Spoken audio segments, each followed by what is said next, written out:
বাড়িওয়ালার স্বাদের রান্নাঘর বাঁচাইতে দেখেন আমাদের খালি কি কি করা লাগছে। তো এটা হচ্ছে এই যে রান্নাঘর চুলার এই যে জায়গা, এই হচ্ছে চুলা, এই হচ্ছে বিশাল একটা জানালা। এই চুলার পাশে যে জানালাগুলো থাকে রান্নাঘরে, সেইগুলো যে কি পরিমাণ ময়লা তেল কাজটা হয় সেগুলো তো আপনারা জানেনই। তো আমার একদমই পছন্দ না চুলার পাশে জানালা, কিন্তু এত ছোট রান্নাঘরে মানে উপায়ও নাই। তো তার জন্য দেখেন কি কি করছি। এইখানে এই যে গ্রিলটাকে একটু মানে সামান্য বাঁচাইতে, যেহেতু এটা একদম চুলার সামনে, তার জন্যই যে একটা এরকম কার্ডবোর্ড দিয়ে দিছি। এটা একটা হচ্ছে আমার বাচ্চার খেলনা গাড়ির একটা বোর্ড, এই যে এইদিকে গাড়ির একটা বোর্ড। এটা আমি এটাকে জাস্ট এই যে এরকম ছোটো ছোটো দড়ি দিয়া গ্রিলের সাথে জাস্ট খালি আটকায়া দিছি। আর এই দেখেন গ্লাসটাকে, মানে যে থাই গ্লাসটাকে বাঁচাইতে কি করছি, দাঁড়ান আমি পুরোটা খুলে নিই তারপরে দেখাই। এই যে দেখেন, এই যে পুরো পলিথিন দিয়ে একদম পুরো গ্লাসটা আটকায় দিছি। কারণ এই যে এই গ্লাসটা, কারণ এই গ্রিলটার জন্য কিন্তু আমি গ্লাসটা ভালো মতন পরিষ্কার করতে পারি না, মানে হাত দিয়ে ভালো মতন পরিষ্কার করাটা কিন্তু অসুবিধা। তার জন্য এই যে দেখেন এইখানেও একটা পলিথিন, এইখানেও একটা পলিথিন, মানে কি পরিমাণ এই যে একদম পুরো এই মাথা থেকে ওই মাথা সুন্দর করে পলিথিন দিয়ে কস্টেপ দিয়ে কিন্তু আটকায় দিছি।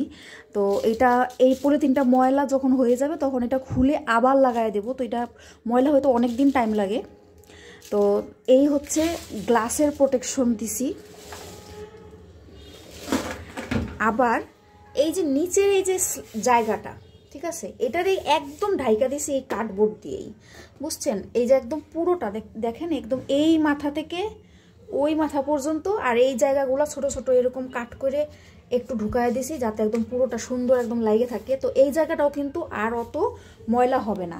আর গ্রিলগুলা বাঁচানো মানে এটা কিছুদিন পর পর মুছে ফেলতে হবে, তারপরেও অনেক কাঠা মানে হয়ে যায়। তো এটা জাস্ট কিছুদিন পর পর সুন্দর করে ন্যাকড়া দিয়ে ঘষে ঘষে একদম সুন্দর করে মুছে ফেলতে হবে, যাতে এই জায়গাটুকু একটু কম ময়লা হয়। তার জন্য কিন্তু আমি এই জিনিসটা করছি। এটা একটা গাড়ির মানে যে কোনো কার্ডবোর্ড এখানে শুধু লাগাই দিলেই হবে। তো এই কার্ডবোর্ডটা আমি এখানে লাগাই দিছি যাতে মানে এখন দেখতে এটা এরকম দেখা যাচ্ছে। তো এছাড়া আর কিছু করার নাই, ভাড়া বাসার রান্নাঘর, এর সাথে তো আর মনের মতো হওয়া সম্ভব না। কোনোদিন যদি আমার বাসা হয় তাহলে আমি চুলার পাশে অন্তত জানলা দেব না, ঠিক আছে? চুলার সাইডে মানে সিঙ্কের সামনে আমি জানালা দেব, কিন্তু চুলার পাশে না। জানি এটা কোনোদিনও হবে না, তারপরে বললাম। তো এখন হচ্ছে এই অবস্থা দেখা যাচ্ছে। ওই ফ্যানটাও ঢাইকে দেওয়ার প্রয়োজন আছে, তাতে ওই ফ্যানটাও কিন্তু খুব একটা মানে লাগে না।